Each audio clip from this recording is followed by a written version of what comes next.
Hello everybody from one of my absolute favorite places in West Texas, and really probably one of my favorite places on earth. This is a hill that I have spent probably, certainly over 50 nights of my life walking in search of gray-banded king snakes and really anything else I can find, but particularly gray-banded king snakes because this is a notoriously difficult place to find them. I found one here in 2017, and I think that's probably one of maybe 3 that have been found here since then, at least that I know of. So needless to say, it's a very, very difficult place to track down a snake that's already pretty difficult to find. And because of that, and obviously the beauty of this hill, it's one of my favorite places. The snakes here can be fantastic, but it's just one of those places that doesn't really have a lot of snakes, and it has even less of the rare species we're actually actively seeking. But yeah, with that being said, I'm going to get to walking. I'm actually solo at the moment for the first part of the night because Steven has other obligations. Either way, hopefully we'll at least see a few snakes, and if we really get lucky, maybe we'll see either a milk snake or a gray-banded king. I'm actually going to strap the GoPro up tonight, so I'm going to have that on in case we find anything exciting, and I will check in with you guys when we find our first snake. Well, I found a snake. And there's a good chance the only reason I even noticed it is because I had to stop and change my GoPro battery. This is a very, very tiny little Smith's black-headed snake, Tantilla Hobart Smithii. You can see this guy's just absolutely diminutive. Very, very common, but not something we really see with any consistency. They just kind of pop up randomly. And this is not an adult, so they do get like normal Tantilla size. This is probably like a yearling or something. But encouraging to see a fossorial snake out and about, even though it's a little bit toasty and dry tonight. Hopefully that bodes well for the rest of our target species. We will find out. Back up, Terry. Put in reverse. A rat. Nice. Even after all these years of doing this, I still have a little bit of a heart attack every time I see a poinsettia eyetail hanging out of a crack. That is a very large species of Scoloporus, crevice spiny lizard. That's just the very tip of his tail.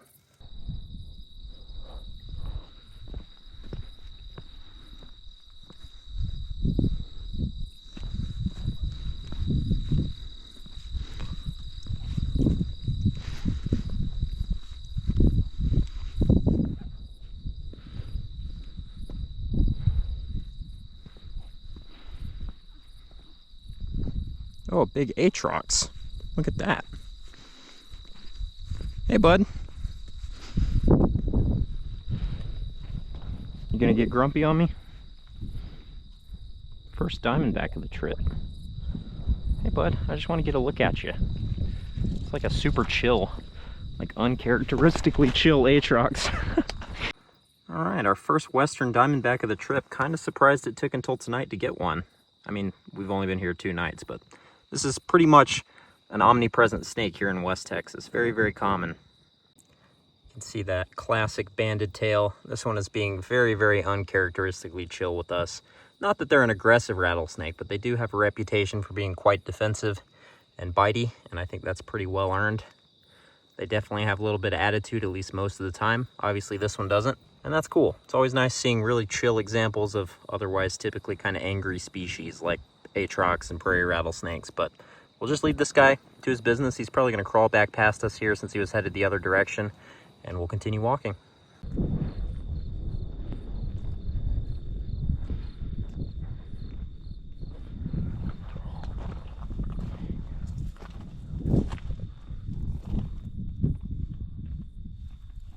A lep.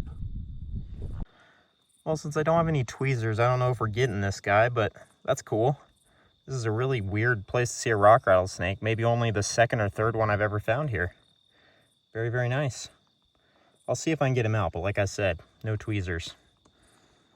All right, guys, it's about 12:15, and weirdly enough, each of my snakes has been exactly an hour apart. I got, well, maybe not exactly, but within a few minutes of being an hour apart.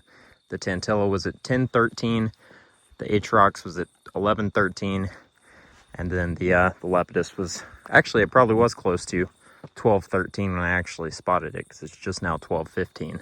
But yeah, we'll stay at it for a couple more hours. Feels pretty good out here still, and honestly, for this cut, snakes are moving pretty well. I don't have much confidence that the Alterna are moving, but at least we're finding snakes.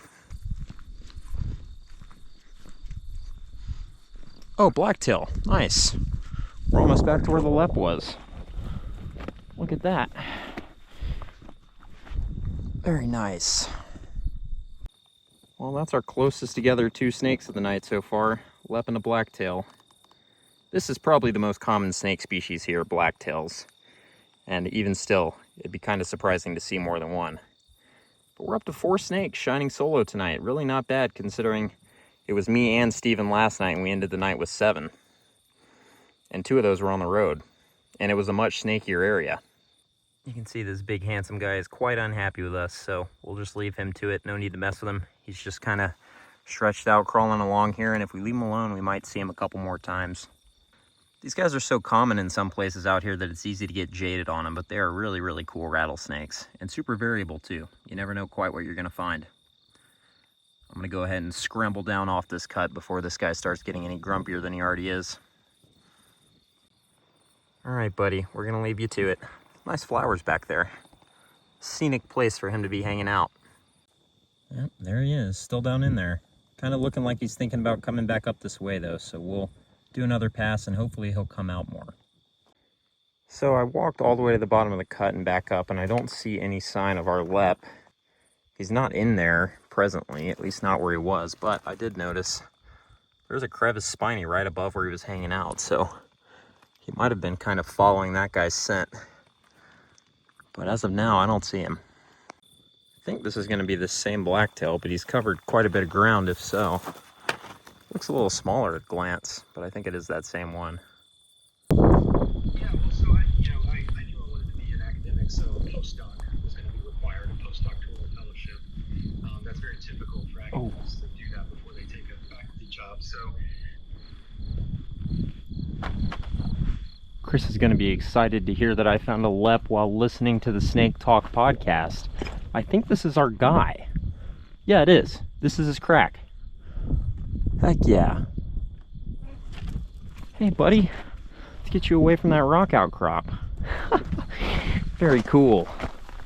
Yeah, coil up for me. Well, that was very, very cool. I think we definitely played cat and mouse with this guy for a couple hours. I think he probably ended up going that way behind the rock and then kind of circling back, because that's the crack where we initially saw him. I didn't even realize that we were right on top of it at first. I did suspect that it was the same snake because it's the same size and everything. It definitely is, but very, very cool. Nice to get a better look at this guy. And truthfully, he doesn't really look that different from the one we found last night, but this is a much rarer locality. I have spent, like I said, over 50 nights here probably, and this is only like the 2nd or 3rd one I've ever seen here. Very, very cool. So I first saw that lepidus a little bit after 11, and then I saw it again a little bit later, about 20 minutes after that, and then it disappeared for about an hour until about 1:15 when I found it this time. And then it got away while I was taking photos of it because I don't have any tweezers, so I do think I got some good shots considering the circumstances, so I'm going to keep walking. We'll probably do another couple more passes before calling it a night. So this is pretty cool. I'm actually, literally, the car is right there. And I was going back to the car to leave, and I just happened to catch a little bit of something in this crack.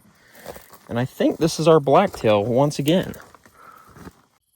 It could be a different one, but he was not there earlier, and we're pretty close to where we last saw the blacktail. So I'm guessing that's our guy that we saw a couple times earlier tonight. I will just leave him to his nice little spot he's found there, and I'm probably going to call it a night. We'll see you guys tomorrow.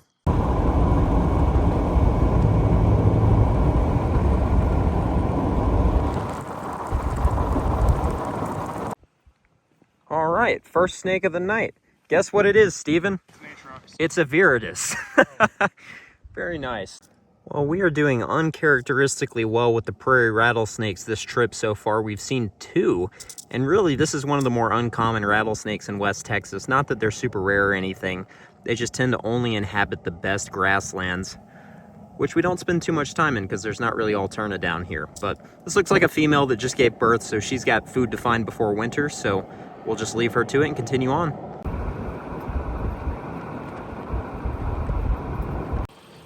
What is this guy doing? Sir, it's nighttime. Don't go under the car. Yeah, cross the road. You were going that way.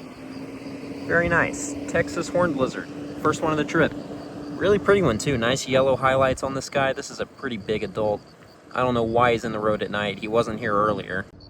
These guys are one of the best things about West Texas. They're really common here still, thankfully. A lot of places they've declined significantly, and probably here too, but they're still quite common.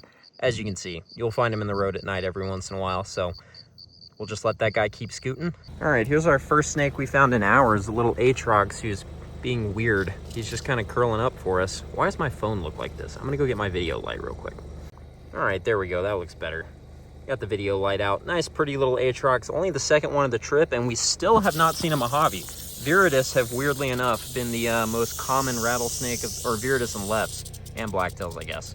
Never mind, I'm being dumb. Either way, nice, pretty little Atrox, and he's getting grumpy, so we'll get him out of the road. Well, that's pretty cool. Here's some triops. I've only seen these guys a handful of times ever in the wild. Steven actually found these guys last night and brought us back up here to see them, but very, very cool, super primitive invertebrates that somehow managed to live by. Do you know how their life cycle works? Do they just like lay eggs in the mud and then they lay eggs when it's wet like this, and then when it dries up they die and their eggs kind of desiccate into the soil, and then once it rains again and it fills up, the eggs hatch, kind of like your classic sea monkeys.